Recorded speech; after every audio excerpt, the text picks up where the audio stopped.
Operation सिंदूर के तहत पाकिस्तान आतंकवाद और रक्षा केंद्रों में भारतीय सशस्त्र बलों को लेकर अंबाला में आज तिरंगा यात्रा का आयोजन किया गया, जिसमें राज्यसभा सांसद रेखा शर्मा ने शिरकत की। शहर के जगाधरी गेट से शुरू हुई इस यात्रा का समापन शौर्य चौक पर किया गया, जहां सांसद रेखा शर्मा और सभी लोगों ने शौर्य चक्र को नमन किया।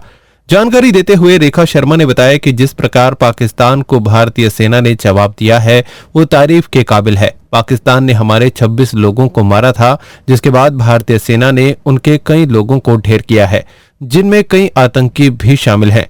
वहीं उन्होंने देश के वीर जवानों को नमन करते हुए कहा कि भारतीय सेना किसी से कम नहीं है। भारतीय सेना ने यह साफ कर दिया है कि अगर अब पाकिस्तान कोई हरकत करता है तो भारतीय सेना पाकिस्तान के टुकड़े टुकड़े कर देगी।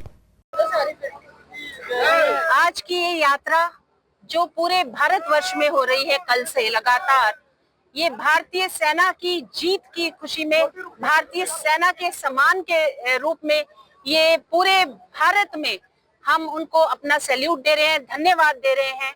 इस यात्रा के दौरान हमने सारी सेना को याद किया, चाहे वो एयरफोर्स हो, आर्मी हो या नेवी हो। जिस तरह पाकिस्तान के छक्के छुड़ाए हमारी सेना ने, जिस प्रकार उनको हार का मुंह देखना पड़ा, जिन्होंने हमारे 26 लोगों को मारा था, हमने उनके कई 100 आदमी, चाहे वो सेना के हो, आतंकवादी हो, ये भारतीय सेना का आतंकवाद के खिलाफ मुंह तोड़ जवाब था और हम उसकी खुशी मना रहे हैं।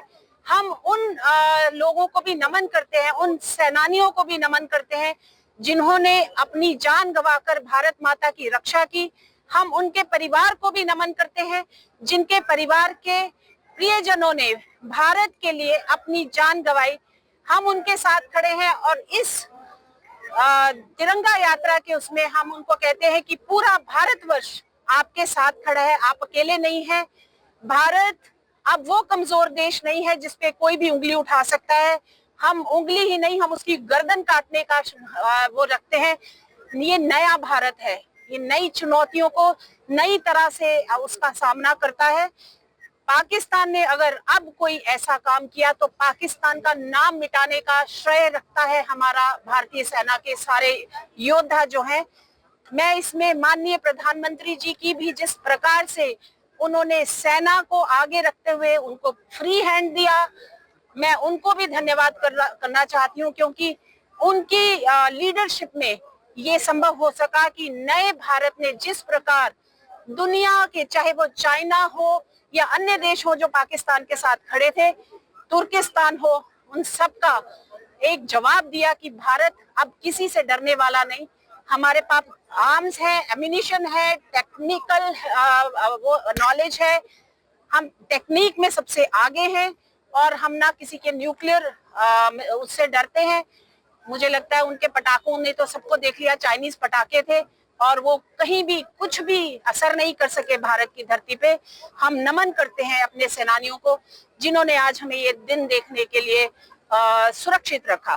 धन्यवाद। मौके पर विपक्ष सवालिया निशान खड़े कर रहे हैं, उनको क्या कहना चाहिए? आप उनसे पूछिए, उनका जो दुनिया है और अपना देश है क्या हर्ष करने वाला है, आने वाला समय बताएगा। क्योंकि विपक्ष का काम ये नहीं होता कि आप सामने कह दें कि हम देश के साथ हैं और प्रधानमंत्री के साथ हैं और पीछे से आप टांग खींचे।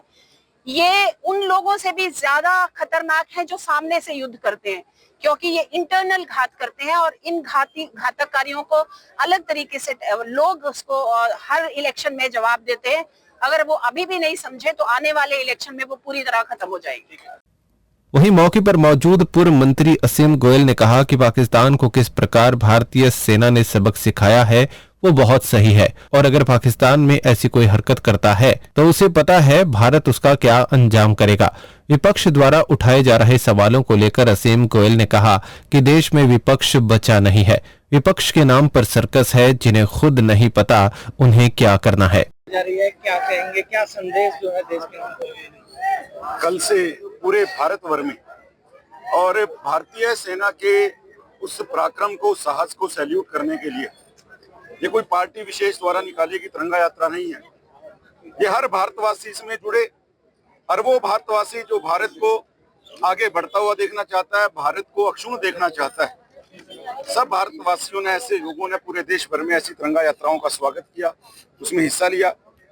आज हमारे बीच में रेखा शर्मा जी के नेतृत्व में अम्बाड़ा में हमारे जिलाध्यक्ष मनदीप राणा जी, हमारे प्रदेश के उपाध्यक्ष बंतो कटारिया जी, इन सबके साथ आम सब नागरिकों को लेके जो है तिरंगा यात्रा निकाली गई है। और हमारे लिए गर्व की बात भी, अम्बाला तो वैसे भी रफाल यहाँ खड़े हैं, बड़ा एयरबेस, और अम्बाला ने चाहे कितनी भी आज से पहले लड़ाइयाँ हों, सब में महत्वपूर्ण अपना स्थान निभाया है। आज़ादी की पहली चिंगारी 1857 में ही से फूटी थी। मैं उस वीर धरा को भी नमन करता हूँ, समस्त अम्बाला वासियों को नमन करता हूँ, समस्त हरियाणा वासियों को। हरियाणा बेशक क्षेत्रफल में 2% होगा, लेकिन सेना के अंदर 10% हिस्सेदारी है, हमारे लिए गर्व की बात। पूरी भारतीय को, सभी सेनाओं को मैं सैल्यूट करता हूँ। और हमारे प्रधानमंत्री जिन्होंने स्पष्ट रूप से कहा कि टेररिज्म और ट्रेड इकट्ठा नहीं चलेगा, टेररिज्म और टाच इकट्ठा नहीं चलेगा, टेररिज्म और टूरिज्म इकट्ठा नहीं चलेगा। अब बात होगी केवल पीओके के ऊपर होगी, बात होगी टेररिज्म के ऊपर होगी। भारत किसी भी सूरत में झुकने वाला नहीं। और अंदरूनी सूत्र जो है आपको ही पता है, पाकिस्तान इस समय बेहाल हो चुका है, आर्थिक रूप से भी। जो देश एक सुई नहीं बना सकता, केवल टेरर फंडिंग के ऊपर उसकी रोटी चल रही है। उनके आकाओं को स्पष्ट संदेश है, भारत की तरफ आंख करेंगे तो भारत उनकी गर्दनें उतारेगा। ये नया भारत है, ये घर में घुस के मारता भी है, अपनी रक्षा करना भी है। जहां प्रधानमंत्री है टेरर ट्रेड एक साथ नहीं चलेगा, वहीं विपक्ष के नेता जो है इसी को लेकर सवाल खड़े कर रहे हैं। मैं देखिए मानता हूं कि विपक्ष की भूमिका बड़ी सार्थक होनी चाहिए। मैं तो समझता हूं आज के दौर में विपक्ष है ही नहीं, ये सर्कस है जिनके रिंग मास्टर खुद किसको क्या कमांड देनी है उनको खुद नहीं पता। और जो सर्कस के सारे कलाकार हैं, रिंग मास्टर को रिंग मास्टर मानने के लिए तैयार नहीं। तो विपक्ष नहीं है, ये सर्कस है, और इस सर्कस को पूरी दुनिया देख रही है। भारत का आज के समय में भी जब भारत के लोग सिर उठा के वंदन कर रहे हैं भारतीय सेनाओं का, ये लोग उसके ऊपर भी राजनीति कर रहे हैं। तो कोई बात नहीं, ये सर्कस में काफी हद तक ताला लग चुका है, और अगली बार भारतीय लोग इस सर्कस को पूरा डुबोने का काम करेंगे।